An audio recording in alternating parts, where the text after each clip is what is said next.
everyone, it's Robin, RsIslandCrafts, and welcome to my studio. Today I'm going to fulfill one of my promises to you guys. Living here at my kids' house, we are going to be playing with more scraps. I'm going to show you how to take your low volume scraps and some of your colorful scraps, and we're going to turn them into these flying geese style quilt blocks. I have a 12.5-inch quilt block and I have a 6.5. And I say flying geese style because we have those triangles like the flying geese, but we're going to use the stitch and flip method and we're going to create that look. So I have my backgrounds laid out for a 12.5-inch block and a 6.5-inch block as an unfinished block. For our 12.5-inch block, I have 12 2.5 by 6.5-inch rectangles, and for the 6.5 we only need 6 of the 2.5 by 3.5-inch rectangles. I chose to use low volume, so mine are a mixture of whites, some light grays. I have a little bits of some lighter color yellows and grays mixed in. I just want the backgrounds to be lighter in color than my rainbow triangle scraps that I'm putting down. Now you can make your backgrounds out of anything you want. You can reverse this and you can have like all green backgrounds here and then take these lighter colors and put them on top for your flying geese portions. And the same thing here, you can have all of the dark purple and then just put grays or whites on top. Totally up to you, and you can mix them inside your quilt so you can have the mixture of the low volume and of your darker fabrics. And remember, this is going to be your project, so you could do it any way you'd like. If you'd like to have one fabric that you use for the background that goes through your entire quilt, you can go for that. This is going to be a real mixture of scraps. So if you do an entire quilt like this, you're going to use up a lot of your low volume scraps, and you're going to have a very scrappy quilt with a mixture of fabrics in it. Even if you end up repeating some of your fabrics within that block, it still has enough mixture of them, even when you only have 6 pieces, that these 2 grays shouldn't stand out crazy. And if they do, when you make your next block, just make sure you mix them up a little bit better. Now everything has a 2.5-inch square, whether I'm doing it for the 12.5-inch block or the 6.5-inch block, because I need my square to be the same width as my rectangle strip here. And the way I figured out what I'm going to need for my background strips is this is going to be a 12-inch finished quilt block. So if we cut the quilt block in half, we're going to need 6 inches on one side and 6 inches on the other. But since we are sewing it, we do need to bring our seam allowances back in, which is why we have a 6.5 by 6.5. All that to say is if you want to make a 9-inch block or if you want to make a 4-inch block, you can easily figure that out. I have 12 2.5-inch green squares for my 12.5-inch block, and I have 6 2.5-inch purple squares for my 6.5-inch block. You can mix up all of your greens. You can have them in just about any volume of color of green you want. You just want to try to avoid having it at the same light color tone, the same volume as you have for your low volume background. Now on the back of all of them, I have drawn a line diagonally from corner to corner on both colors of my fabric, or if you're using the diagonal tape, then you won't have to draw the line. You can just use the tape and follow it through. Now when I go to put my squares down, what I want to make sure is that my diagonal line is going to go from that center corner down on both of them, so that when I stitch directly on that line and I fold this over, when they're all done together, I'm going to get that look of a flying geese going up the center. If you want, you can go ahead and lay your fabrics down this way just to see if you want to have them in a certain way. I do have 2 of the same fabric. That doesn't bother me. So if you want a certain look, if you want to have like a dark, and then maybe I want to put a dark on this side, and then I want to switch that over so I have that look a little bit of a dark like that, or if you want them all in the same way. Depends on how picky you want to get. I'm not going to be extremely picky. However they work, they're going to work. After I sew them all down, then I'll lay them out and see which way I want to put them. So for now, all of them are going to be sewn on this side the same way, from that corner down. And then on this side, we have to make sure that we're doing it in the opposite. So from that corner down. And I'll do the same thing over here on my green scraps. So everybody's all laid out, and now I'm going to take them to the sewing machine. When I take them to the sewing machine, it's very important that we make sure our square is lined up all the way around, because we want to make everything even so that when we go ahead and cut this 1/4 of an inch from the line and we remove it, we want to make sure that this piece here is going to fold over and it's going to replace the gray piece that we cut out. So if you have any of the fabric that's showing either on this side, or if we were to have it and we had the green showing on that side, it's going to cause a problem, and we're not going to get our 2.5 by 6.5 or 2.5 by 3.5 rectangle. Because after we put this on and we flip it over and trim everything, we need to make sure it still measures the same thing that we started with. So you can line everything up, and if you want, you could put a pin on here or a pin on there. Sometimes I just put one pin and I go diagonally across just to leave it like that, and then I'll remove it when I get to the sewing machine.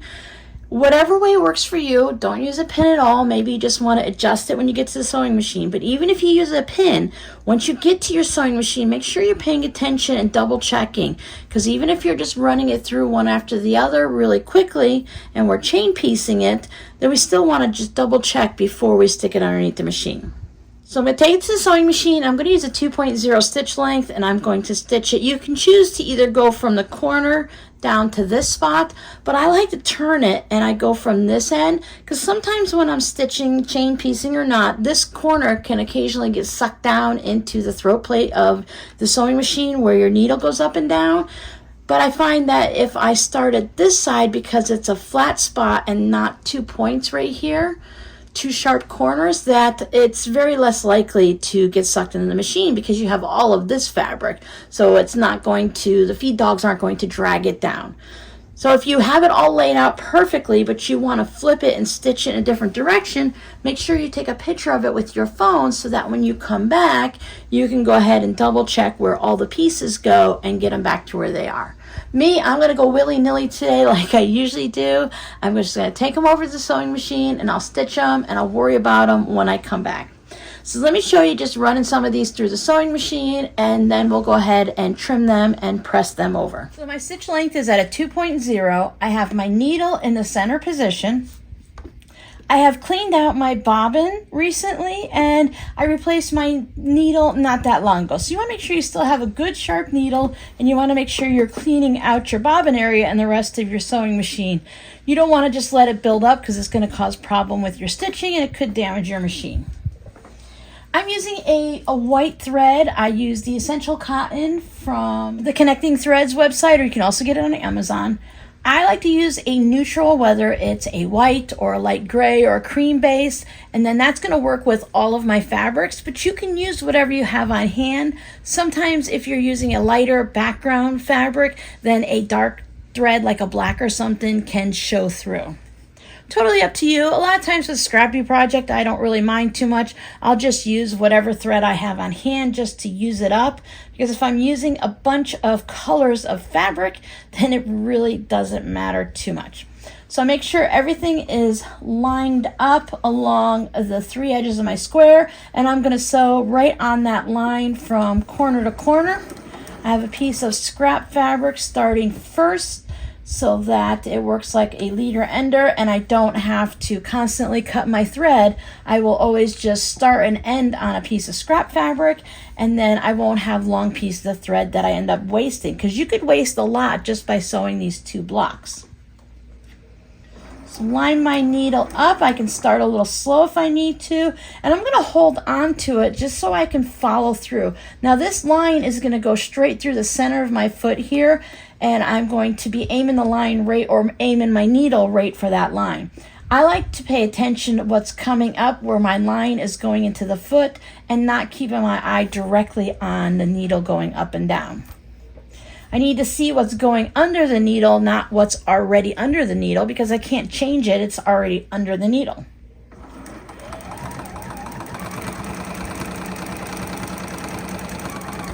Now, if your sewing machine has a speed regulator, you might want to turn it down if this is your first handful of projects. Or if you're teaching someone younger or new to it, if you turn down the speed so that it can only go so fast no matter how hard they press on the foot pedal, then it's less likely for it to get away from them and to possibly stitch through their fingers. So I always take a second just to adjust my fabric to make sure it's right. Now, if your square or your strip isn't 2.5 inches, then you could end up with a problem. As I'm sewing one after another, I usually don't have to lift up my presser foot, but when I stop, I like to lift it up to get my fabric underneath. Either put your pins on the outer edges so you don't have to remove them while you're sewing, or make sure you remove them, because while people will say either way, it can't be very good for your machine to be stitching over needles. If you pin everything, then you don't have to stop like this and adjust it, but you do have to take the time to pin it and unpin it. So either way, whether you're saving time or losing time by pinning, the pinning is more for accuracy than it is for a time saver. So totally up to you which way you go, what your preference is. See, I'm always starting on the long edge just so that that point doesn't get sucked in. You can, but as I'm going through, you see just this point is going under. So the feed dogs are on the edge and they're not grabbing anything. So it makes it harder to get it to go through. So if I start on this edge, I'm grabbing it with the feed dogs over here and now over there.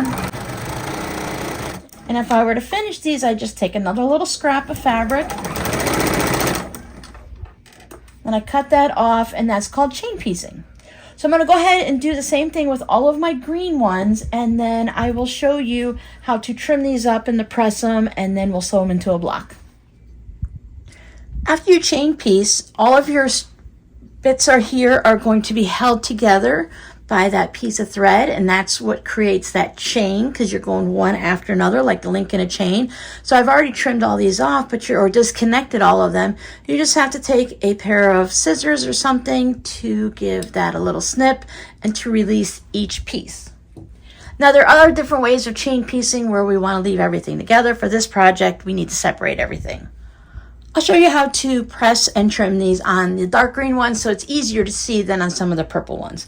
So when we take this, what we're going to do is this one would be over this way. We need to bring our green fabric down, and we want to make sure that after we press it over that it's going to line up with both edges so that this is going to cover it.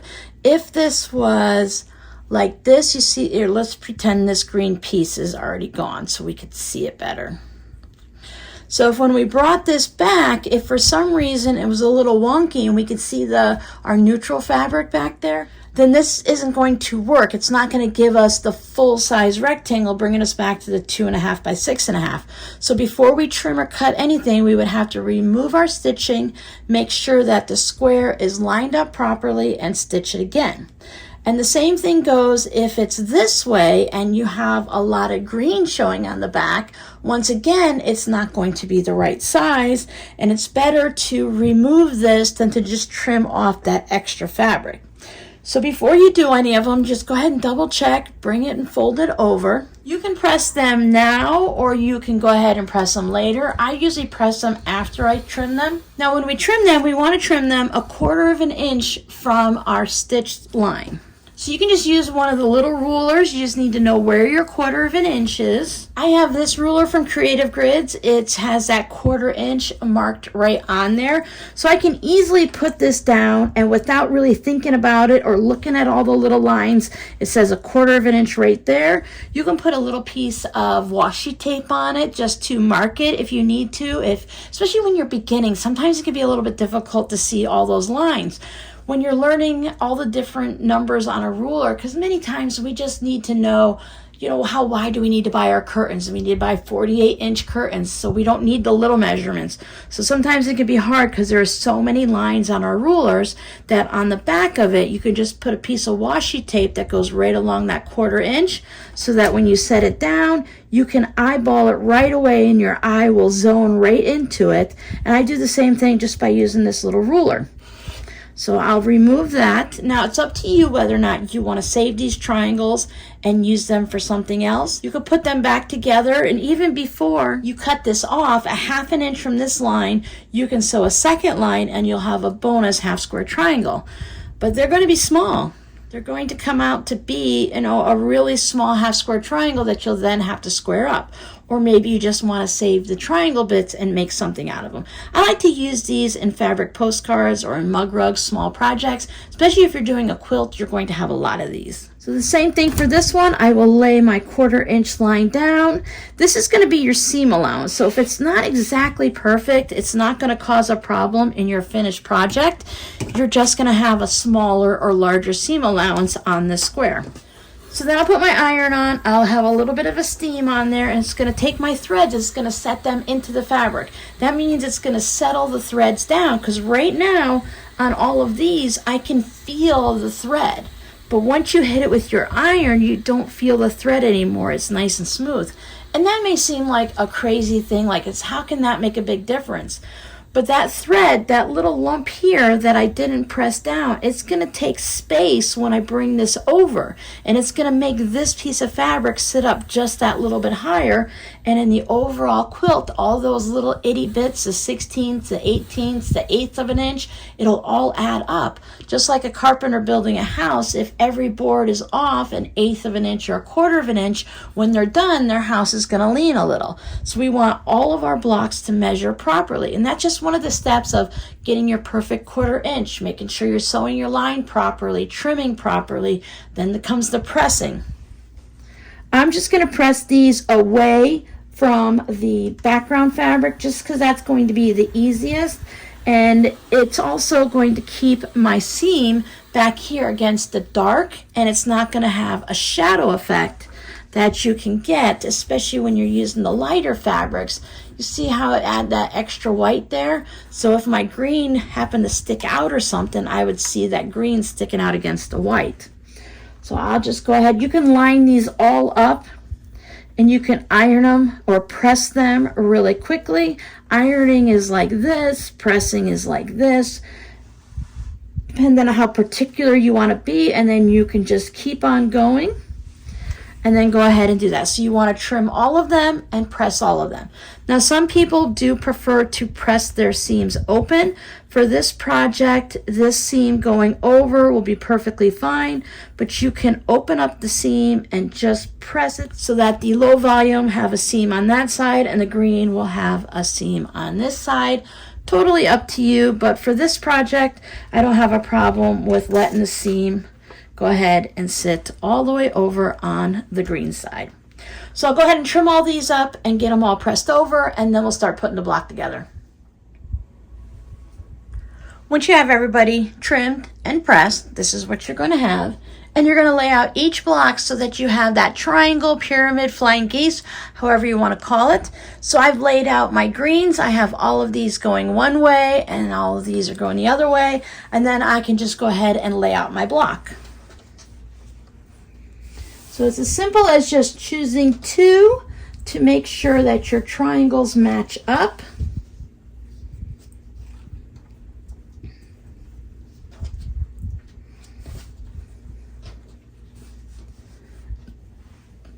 And when you have them all laid out like this, maybe you want to change something up. Maybe you just don't like the way two of the fabrics. I have two pretty solid greens, those semi-solid greens there. So maybe I want to switch them up. Maybe I can put this one down here and bring this one up. Maybe you don't like these two greens together. You can change them around a little bit. Maybe you don't want to have the two darks together and you want to bring another color in. You can change them up. Keep them all together like this in just one color, or just go ahead and make a whole bunch of these and mix and match them all up. You can have just one section. Maybe you want one green triangle, one orange. You can do rainbow colors, or you can have this one be a green and this one be a purple. Totally up to you. I like the look of having one block with just one color, but who knows, maybe you'll enjoy having them all mixed up instead. Now my next step is I need to sew these together. So I'm just going to take these, keeping my triangle all organized there so it's orientated properly, and I'll just fold these over. I'm going to do that to all of them, and I'll take them to the sewing machine and go down like this. Now, I don't have it so that my seams are going to nest this time. So if you were to press your seams open, then you would have less bulk right here at this seam. You could also press one way and one the other so that you have your seams nesting. So this seam's going this way and that's going that way. So when I put them together, I can feel this line of stitching. I can feel them just all lock in together, and that would reduce the bulk right there, because as you're going up, you're going to have that bulk in each section. So that's up to you. You could plan it ahead now that you know this can happen, or you can just press them all and then decide afterwards. A lot of times I press mine just as is and I decide afterwards. It doesn't take very much to fold it over at the sewing machine. So as I take this to go and I sew it, I can hold this like this and I can just flip this seam. And as I'm stitching, it will go ahead and line this up and it'll move this seam. And then when I go to press this part open, I can repress this seam. Nothing has to be definite. This is just pressing our fabric. We can change our mind. We can move things around. So that's totally up to you. But when I'm at the iron, I don't like to think this one faces one way and this one faces the other. I just like to give it a nice simple press, and then I can change my mind and rearrange things as I'm sewing. But if you pressed all of your seams open, then it really wouldn't matter because everybody would be the same. And as you press them open, you would still be lining up your seams, but you would have an equal amount of seam allowance on each side. So I'll take these and I will flip all of these over, and I'll do the same thing with the purple, and I'll just run them through my sewing machine as is. Now when we stitch these seams, we stitch them at a 1/4 inch seam allowance with the 2.0 stitch length. Now what I did for mine is I pressed one seam to the left and the next seam to the right. One seam to the left and the next seam to the right, so every other. Now you can choose to press this one open. Even if I press these to the side, I can still press this one open to go ahead and spread out all those seam allowances and make it easier, because you do have quite a bit of bulk that's going to sit right here. And when I stitch the next one on, I'm going to be adding the bulk of that seam. Now the last bit of sewing is just to sew all of these together. So I will put them right sides together, nest my seam. Now if you want, you could put a pin in. I have nesting my seams so that one seam is going to the right and the back seam is going to the left.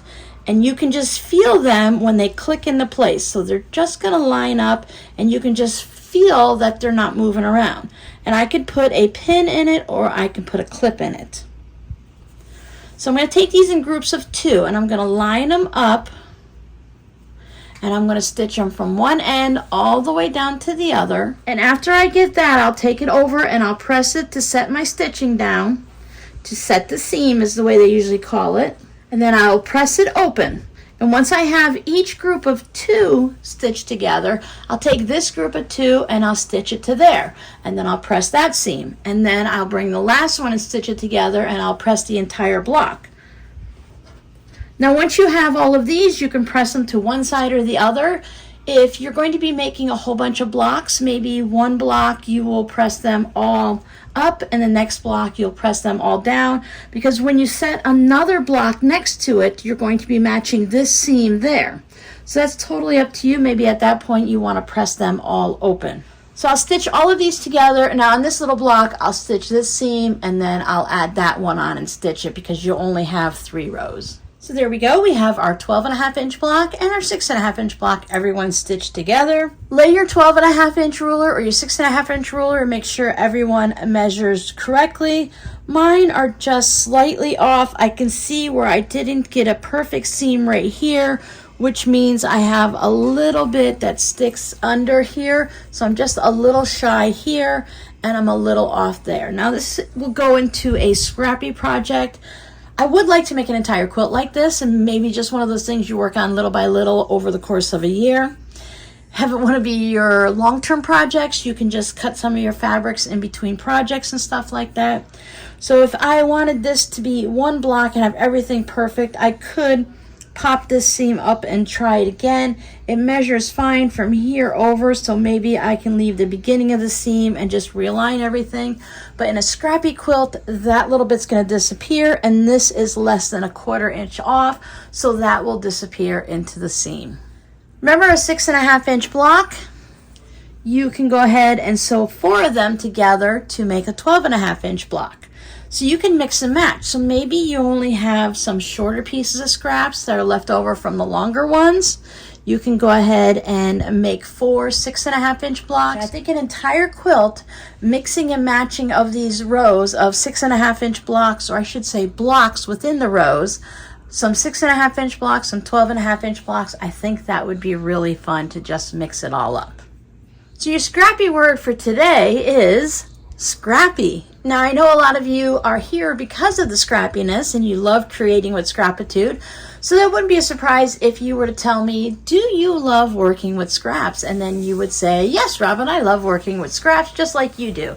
I would not be surprised, but I know there's some of you out there that do not like working with scraps. So please let me know down below in the comments, are you a scrap lover or do you prefer to keep everything in sets of colors? You like to work with the fabrics that are all part of one bundle and a family and to keep everything going. Because I know many of you will take your scraps left over from a project and you will either toss them, give them to a friend, or donate them to some type of a church or other type of quilting community. I know Project Linus enjoys taking some people's scraps to create blocks like this. I'm going to set these aside and I'm going to start collecting some of my low volume fabrics. I don't have a lot of low volume fabrics. You guys know me, I'm really into the rainbow colors and the bright colors.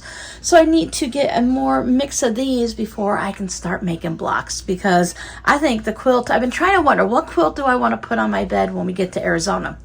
And I think this is going to be the quilt. I think I would like to have this. I know I want a flying geese type quilt, and I think this would fit the bill.